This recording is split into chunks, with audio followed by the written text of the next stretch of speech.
Hi guys, आज मैं आपके साथ डिस्कस करने वाला हूँ कि रियल एस्टेट से कैसे पैसा बनाया जा सकता है। लेकिन उसके पहले बहुत सारे रूल्स और बहुत सारे सेफगार्ड्स करने ज़रूरी है, जिससे आप चौकन्ने रहो और आप पैसे ना गंवाओ। सबसे पहला पॉइंट, कभी अपनी ब्रोकर की मत सुनो, जाके चैनल पार्टनर से मत बात करो, किसी से भी मत बात करो। आप अपना खुद का फीडबैक बनाओ, एक फीडबैक मैकेनिज्म बनाओ कि लास्ट सेल कितने का हुआ था। वो प्रॉपर्टी पे ये मत इमोशनल हो जाओ कि आज यहाँ पे मेट्रो आने वाला है, यहाँ पे एयरपोर्ट आने वाला है, यहाँ पे ये आने वाला है, वो आने वाला है। प्लीज़ नहीं।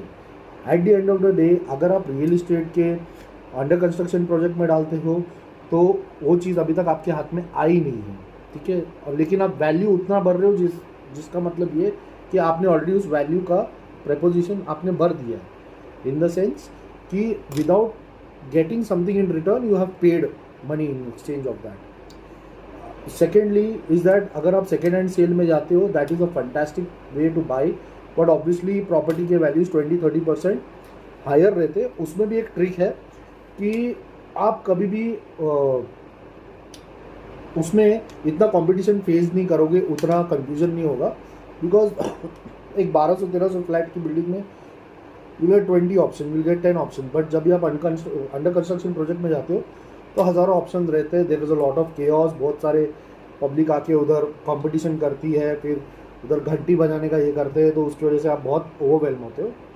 तो ये चीज़ से दूर रहना। सेकेंड पॉइंट इज़ दैट कि अगर आपका खरीदने का कैपेसिटी इज़ 100 रुपीज़, एक 100 रुपीज़ की प्रॉपर्टी आप खरीद सकते हो। Always buy a property which is और 80 rupees and try to save at least 10 rupees aside, कि अगर आपका कोई दिन खराब चले, कुछ भी हो, उधर से आप फंडिंग करके अपने डिफ़ॉल्ट को बचा सको, ठीक है। इस चीज़ की वजह से आप बहुत ही सिक्योर रहोगे। इमोशनल डिसीजन हो के भाई मैं आज 1 BHK ले रहा हूँ, उसकी तो भाई मैं एक 10,000 एक्स्ट्रा डाल के 2 BHK क्यों ना लूँ, मेरी फैमिली ऐसी है, मेरी फैमिली बॉस, उससे अच्छा आप प्रॉपर्टी मत खरीदो या फिर आप रेंट पे रहो। क्योंकि वो जो एडअप होता है ना 5,000 रुपीज़, वो आपको कितने साल पीछे खींचेगा आपको नहीं समझ में आएगा। और सबसे लास्ट टिप ये है कि अगर आप प्रॉपर्टी खरीदते हो, एक 100 रुपीज़ की प्रॉपर्टी रहती है, वो 100 रुपीज़ की नहीं रहती है, उसके पीछे टैक्सेस रहते हैं।